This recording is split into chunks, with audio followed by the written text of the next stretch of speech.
Carrom રમવાનું, juice પીવાનું, મજાની લાઈફ. ક્યાં? રાણી તો પપ્પાની.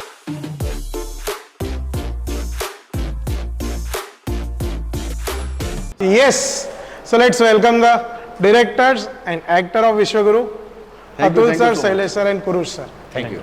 કેમ છો બધા? કેવું ચાલે છે promotion? Vishwaguru is rocking and audience is eager to come on 1st August. ક્યાં વાત. તો આધ્યાત્મિકતા અને ટેકનોલોજી આ બંનેનું મિક્સચર દેખાઈ રહ્યું છે ટ્રેલરમાં, એના વિશે થોડુંક કહો. એટલે અત્યારે તમે જુઓ ને તો લોકોને એન્ટરટેનમેન્ટ મૂવીમાં જોઈતો હોય છે, પણ અમારા જે પ્રોડ્યુસર છે સતીશ સર, એમનો એક ગ્રંથ છે સ્વરવેદ ગ્રંથ. તો એમનું કન્ટિન્યુ 15 વર્ષનું અધ્યયન વાંચન પરથી એમની પોતાની જીવનમાં ઘણો સુધાર આવ્યો. તો એમનો વિચાર કે એક મારા પુસ્તક સ્વરવેદ ગ્રંથથી જો મને મારી લાઈફ બદલી શકતું હોય તો આ ગ્રંથને આપણે મીડિયા દ્વારા, સિનેમા દ્વારા પ્રમોટ કરીએ તો એનાથી વધારે લોકો સુધી સુધરી શકે. એટલે એ અમે આધ્યાત્મિક અને અત્યારે કોમર્શિયલ બંને એંગલને સમન્વય કરી અને એક આ એન્ટરટેનમેન્ટ બી થશે, લોકોને સારું જ્ઞાન બી મળશે અને લોકો આમાંથી કંઈ શીખશે. એટલે આ રીતે અમે એક સર્વેદ ગ્રંથને ધ્યાનમાં રાખી અને શાસ્ત્રોનો વિચાર ઓડિયન્સ સામે અમે પ્રગટ કર્યો છે. Cinema is the most powerful medium જે ઓડિયન્સને ઇન્ફ્લુઅન્સ કરે છે. તો જેમ આપણા પ્રોડ્યુસર સતીશભાઈનો ઉદ્દેશ છે કે મારી જિંદગીમાં જે પરિવર્તન આવ્યું, મારે ભારત દેશમાં પરિવર્તન લાવવું છે. જેટલા બી લોકો છે, ખાસ કરીને યુવા વર્ગ, તે લોકોમાં ટ્રાન્સફોર્મેશન લાવવું છે. એટલે એમનું એક મિશન છે અને એ મિશન આ બંને ડિરેક્ટરોએ મનોરંજન દ્વારા પ્રસ્તુત કર્યું છે. એ મોરલ મેસેજ જે પણ છે, થીમ છે, એ બધો અંડર કરંટ છે.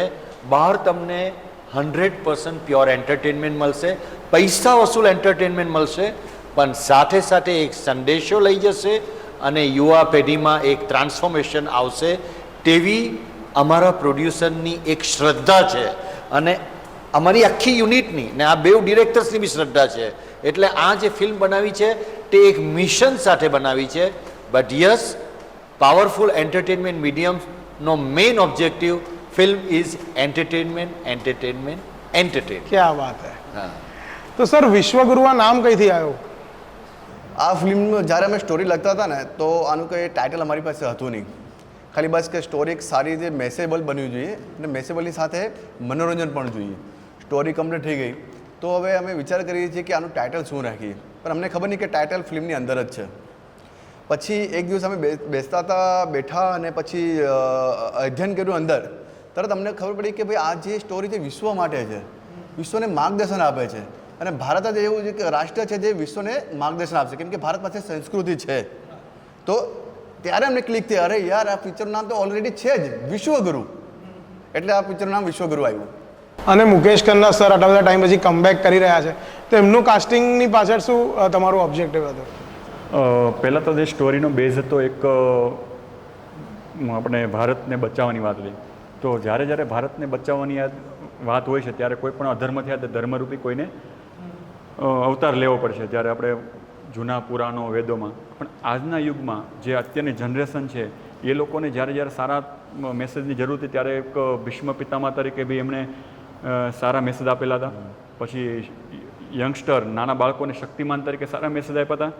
તો અત્યારે આ ફિલ્મમાં અમારી બી એક કેરેક્ટર બ્યુરો ચીફ ઓફિસરનું હતું અને સતત રાષ્ટ્ર બચાવવાની વાત હતી. પણ ત્યારે સતત હિન્દુસ્તાની, સનાતની જે એક માણસ હોય ને, તો મુકેશ ખન્નાનું નામ અમારા સ્ક્રિપ્ટમાં લખેલું છે. એ રીતે અમે મુકેશ ખન્નાનું કાસ્ટિંગ માટે અમે એને એપ્લાય કર્યું. યસ સર, તો તમે વર્ષો પહેલાં એક કેરેક્ટર કર્યું હતું ડૉક્ટર રુસ્તમનું, અને you have carried that character આટલા બધા વર્ષોથી. તો કોઈ વાર તમે કેરેક્ટરથી એવું થાય કે હું હવે આ કેરેક્ટરથી કંટાળી ગયો છું કે? નહીં, પહેલે તો આપણે ઉપરવાળાને થેન્ક્સ કહીએ કે જો તમને એક ઇમેજનું લેબલ લાગે તો એક સારી વાત છે કે તમારી એક સેલ્ફ લાઈફ લાંબી રહે. એક જમાનામાં જેટલા બી હિન્દી ફિલ્મ્સના એક્ટર્સો હતા તે લોકોની બધાની એક પર્ટિક્યુલર ઇમેજ હતી. પછી જ્યારે સ્ટાર હોય કે કેરેક્ટર આર્ટિસ્ટ હોય, અને દરેક એક્ટર્સને આફ્ટર સમ ટાઈમ એક તમન્ના જાગે કે ભાઈ મારે કંઈ બીજું કરવું છે. તો જ્યારે તમને ડૉક્ટરનો રોલ મળે તો તે પણ તમારે કરી લેવાનો, જ્યારે તમને ગુડીનો બોય મળે તો તે રોલ બી કરી લેવાનો. અને જ્યારે ફર્સ્ટ ટાઈમ મારી લાઈફની કરિયરમાં મને આ લોકોએ હીરોના પીએ, પર્સનલ એસિસ્ટન્ટનું કેરેક્ટર આપ્યું, જેમ પેલા એક જમાનામાં મુનિમજીના કેરેક્ટરો આવતા હતા, હીરોના રાઈટ હેન્ડના આવતા હતા, તો આવું કેરેક્ટર મને પહેલી વાર મળ્યું. તો મેં એ ગ્રેપ કરી લીધું અને એની અંદર ખાલી કોમેડી નથી, ઇમોશનલ રિલેશનશિપ બોન્ડ પ્રોટાગનિસ્ટ સાથે છે. રોકી બાબાનું જે કેરેક્ટર છે તેની સાથે એક મારો ફાધર સનનો બોન્ડ છે. સો આઈ એમ થેન્કફુલ ટુ ધેમ કે દે થોટ અબાઉટ મી, દે કાસ્ટેડ મી, અને જે એમના મનમાં જે કેરેક્ટર એમને જે બનાવેલું હતું તે કેરેક્ટર મેં પરફોર્મન્સ આઉટપુટ આપીને એમને સંતોષ આપ્યો છે and they are very happy. So thank you very much કે તમે મને ઓપોર્ચ્યુનિટી આપી. ટેગલાઇનની વાત કરીને એક્ટરની, તો તમને એક જાણ કરી દઉં કે આપણી ફિલ્મમાં રાજુ મહેતા પણ છે. રાજુ મહેતા એટલે આપણે બધાને શું ઓળખીએ છીએ? પ્રફુલ્લ. તો એ ટેગલાઇન અમારા માટે બહુ ચેલેન્જર હતી કે ભાઈ આ જે પ્રફુલ્લનું કેરેક્ટર છે બધા એમને પ્રફુલ્લમાં જોયા છે. આ ફિલ્મમાં એમનું એકદમ અલગ રોલ છે, તો પબ્લિકને ડિફરન્શિએટ છે. તો પબ્લિકને કહું છું કે આ ફિલ્મમાં તમને જે પ્રફુલ્લભાઈ છે એ પ્રફુલ્લભાઈ નહીં, એ અલગ શેડમાં તમને જોવા મળશે. સેમ એવી થઈ રહ્યું છે આપણે કૃષ્ણા ભારદ્વાજ જે તેનાલીરામનમાં છે. તો લોકોને એ લાગશે કે જે તેનાલીરામનમાં કરતા આવ્યા છે એ આમાં કરશે, નહીં, આમાં ડિફરન્ટ છે. અને અત્યારે કેવું છે કે બધી ફિલ્મ્સ એક સબ્જેક્ટ હિટ થાય ને તો બધા એ સબ્જેક્ટની આજુબાજુ બનાવે, પણ તમે લોકોએ એક અલગ જ સબ્જેક્ટ લીધો છે અને આ રિસ્ક ટેકિંગ હવે ગુજરાતીમાં બહુ જ સારી રીતે આવી રહ્યું છે. આ વર્ષમાં આપણે જોયું છે બધા અલગ અલગ જોનર્સની ફિલ્મ્સ બની છે અને સક્સેસફુલી બની છે.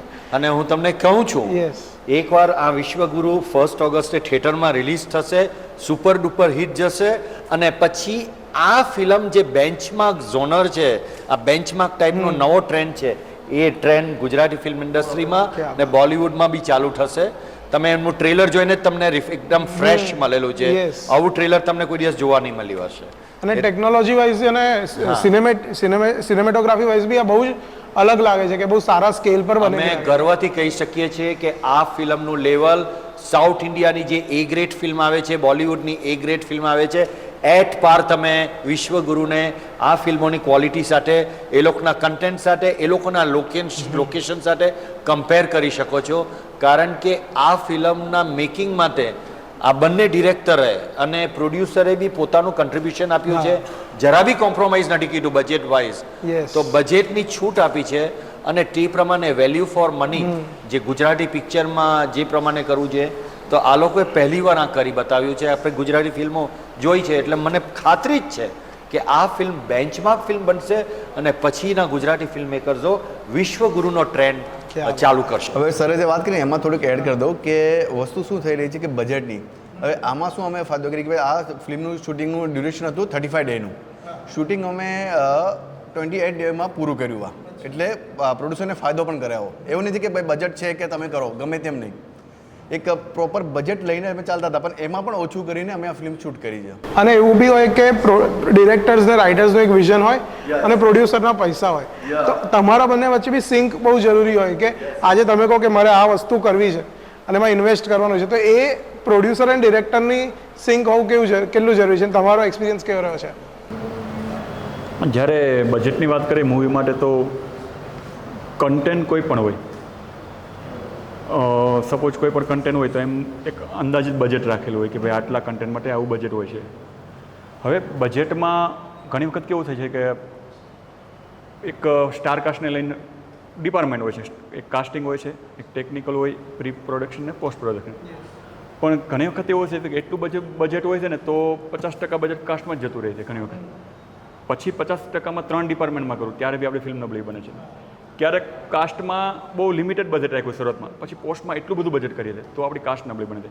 એટલે પહેલેથી અમે કોઈ પણ જગ્યાએ જેમ ફિલ્મમાં 4 પિલર છે, ધર્મ, શિક્ષણ, કુટુંબ વ્યવસ્થા અને યુવાધન, દેશને બચાવવા માટે 4 પિલરની જરૂર છે.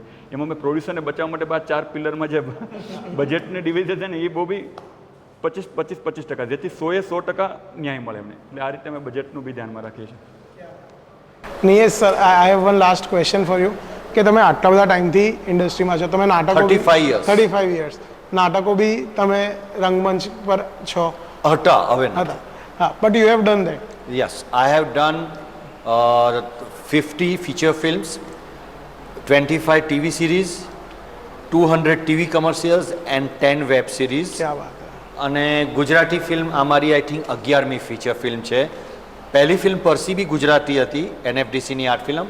ત્યાર પછી અર્બન ગુજરાતીના ટ્રેન્ડથી વિટામિન સીથી મારી ઇનિંગ શરૂ થઈ અને આ મારી અર્બન ગુજરાતીની આ મારી 10મી ફિલ્મ, પણ હવે અર્બન ગુજરાતીનો ટેગ નીકળી ગયો છે. Yes. આમનું જે ઝોનર છે it's nothing connected to, it's a universal theme.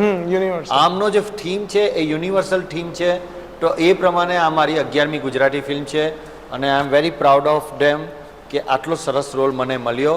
કારણ કે આજે એટલા બધા એક્ટર્સો રંગમંચમાંથી અને બીજા બધા ફિલ્મમાંથી આવી ગયા છે.